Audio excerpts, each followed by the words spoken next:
रांची में कांग्रेस के मंत्रियों के साथ जयराम हरी की बैठक। मन्नान ने कहा, मेरे काम पर दोनों ने जताया संतोष। गीताश्री का बयान, मुझे जो करना है वही करूंगी। दिल्ली में आपकी सरकार पर बीजेपी की भविष्यवाणी। यशवंत सिन्हा ने कहा, नहीं चलेगा कांग्रेस के साथ गठजोड़, जल्द ही फूटेगा आपका भांडा। लखीसराय के कोली नहर के पास से 4 लुटेरे गिरफ्तार, हथियार और जिंदा कारतूस बरामद। धुंध का फायदा उठाकर करते थे लूटपाट। नीतीश के सुशासन में पैर पसार रहा है अपहरण उद्योग। पूर्णिया में फिरौती के लिए पिता पुत्र का अपहरण, रिहाई के लिए 30 लाख रुपए की मांग। और भारत दक्षिण अफ्रीका के बीच दूसरा टेस्ट मैच आज से। कैलिस को जीत से विदाई देने का अफ्रीका का प्रयास, वहीं भारत सीरीज जीतने के इरादे से मैदान में। नमस्कार, आप देख रहे हैं भविष्य न्यूज में हूं योगिता और इस बुलेटिन की शुरुआत करेंगे। केंद्रीय ग्रामीण मंत्री विकास मंत्री और हेमंत सरकार में शामिल दलों के समन्वय समिति के अध्यक्ष जयराम रमेश और कांग्रेस के झारखंड प्रभारी बीके हरिप्रसाद की बैठकों का सिलसिला बुधवार को भी जारी रहा। दोनों ने हेमंत सरकार में शामिल पार्टी कोटे के मंत्रियों के कामकाज की समीक्षा की। बैठक के बाद मंत्री मन्नान मलिक ने कहा कि दोनों उनके काम से संतुष्ट हैं, उन्हें उनसे कोई शिकवा शिकायत नहीं है। वहीं भाषा के मुद्दे पर मंत्री गीताश्री ओरांव ने कहा है कि एक मंत्री होने के नाते उन्हें जो करना है वो वही करेंगी। गीताश्री ने भोजपुरी और मगही को भाषा नहीं बल्कि बोली करार दिया था और कहा था कि इन्हें बिहार में ही मान्यता नहीं है तो झारखंड में कैसे मान्यता दी जाए। इनके इस बयान के बाद राज्य भर में सियासी गलियारे में जमकर बवाल मचा था। इससे पहले मंगलवार को हुई बैठक में कांग्रेसी मंत्रियों और विधायकों को सोच समझकर बोलने के निर्देश दिए गए थे।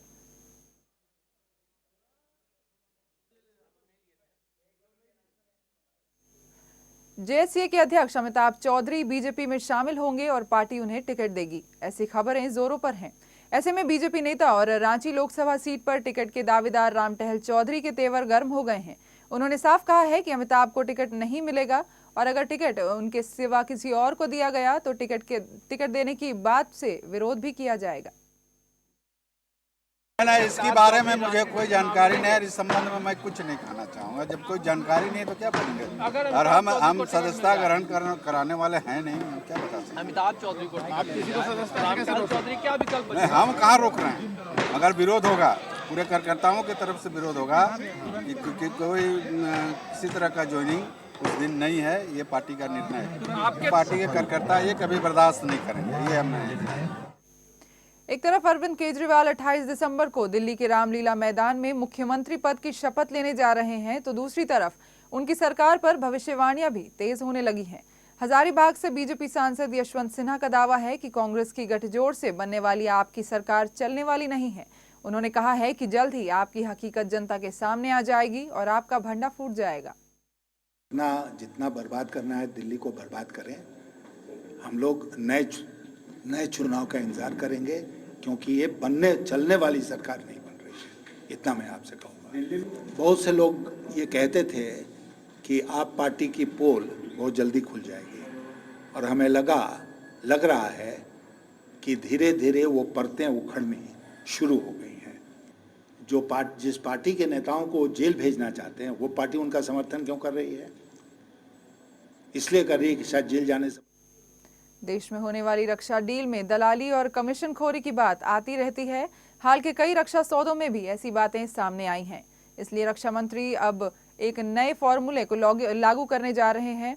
अब हजारीबाग के सांसद यशवंत सिन्हा ने रक्षा मंत्री से इस नए फॉर्मूले की जानकारी मांगी तो सियासी तूफान उठ गया। मेरा पत्राचार किसी खास डिफेंस डील के बारे में नहीं था। फाइटर प्लेन हो या और कोई हो उसके बारे में नहीं था। मेरा पत्राचार था सिर्फ उस फॉर्मूला के बारे में जिस फॉर्मूले के आधार पर रक्षा मंत्रालय भविष्य में सौदा करने का मन उन्होंने बनाया था। बीजेपी के वरिष्ठ नेता और भारत के पूर्व प्रधानमंत्री अटल बिहारी वाजपेयी का 79वां जन्मदिन पर पार्टी की ओर से कई कार्यक्रम का आयोजन किया गया। कार्यकर्ताओं ने पूजा अर्चना कर उनकी लंबी उम्र की कामना की। रांची में 29 दिसंबर को होने वाली नरेंद्र मोदी की रैली स्थल प्रभात तारा ग्राउंड में पूजा अर्चना की गई। इस दौरान बीजेपी नेता रघुवर दास ने कहा कि अटल बिहारी वाजपेयी के बताए हुए मार्ग पर ही मोदी चलते हैं, इसलिए लोग उन्हें पसंद भी करते हैं। जन्मदिन के अवसर पर आज भारतीय जनता पार्टी के कार्यकर्ताओं के द्वारा उनके दीर्घायु के लिए आज पूजा और हवन का कार्यक्रम आयोजित की गई है और भगवान से ये आराधना करते हुए उनको और लंबी उम्र मिले, दीर्घायु हो। वहीं कटिहार में भी अटल जी के जन्मदिन पर कार्यक्रमों का आयोजन किया गया। कार्यक्रम में बीजेपी के स्थानीय विधायक तारकेश्वर प्रसाद और भाजयुमो अध्यक्ष राजेश वर्मा समेत कई नेता और कार्यकर्ता शामिल हुए। अटल बिहारी वाजपेयी के नेतृत्व में सांगठनिक रूप से भारतीय जनता पार्टी ने भी पूरे देश में अपने नीतियों के कारण एक मुकाम को छुआ है और भारत की विदेश नीति को उन्होंने सबसे ज़्यादा प्रभावित किया और यही कारण है कि पूरे विश्व में भारत की जो प्रतिष्ठा बढ़ी है विदेशों में, उसमें अटल बिहारी वाजपेयी जी का कुशल नेतृत्व एक बहुत बड़ा कारण रहा है। भारतीय जनता युवा मोर्चा का संकल्प है कांग्रेस मुक्त भारत का निर्माण करना, भ्रष्टाचार मुक्त भारत का निर्माण करना, महंगाई मुक्त भारत का निर्माण करना, बेरोजगारी मुक्त भारत का निर्माण करना। इसी अभियान के लिए आज अटल जी के जन्मदिन के अवसर पर युवा मोर्चा संकल्प लेगी और 2014 हमारा मिशन होगा, बिहार की 40 सीटों पर भारतीय जनता पार्टी की जीत होगी। यह अटल जी को हम तोहफा देने वाले हैं। इधर पूर्णिया की बड़ी हाट मंदिर में भी अटल बिहारी वाजपेयी के जन्मदिन को मनाया गया।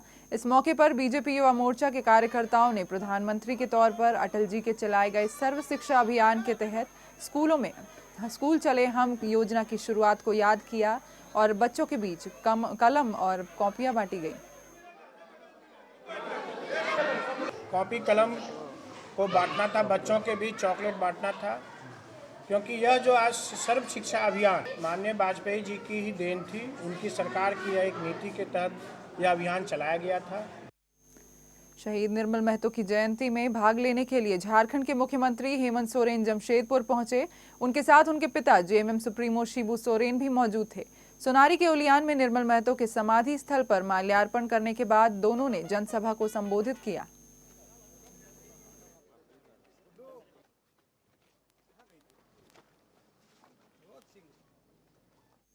और बुलेटिन में लेंगे एक छोटा सा ब्रेक। अन्य खबरों के साथ जल्द लौटेंगे।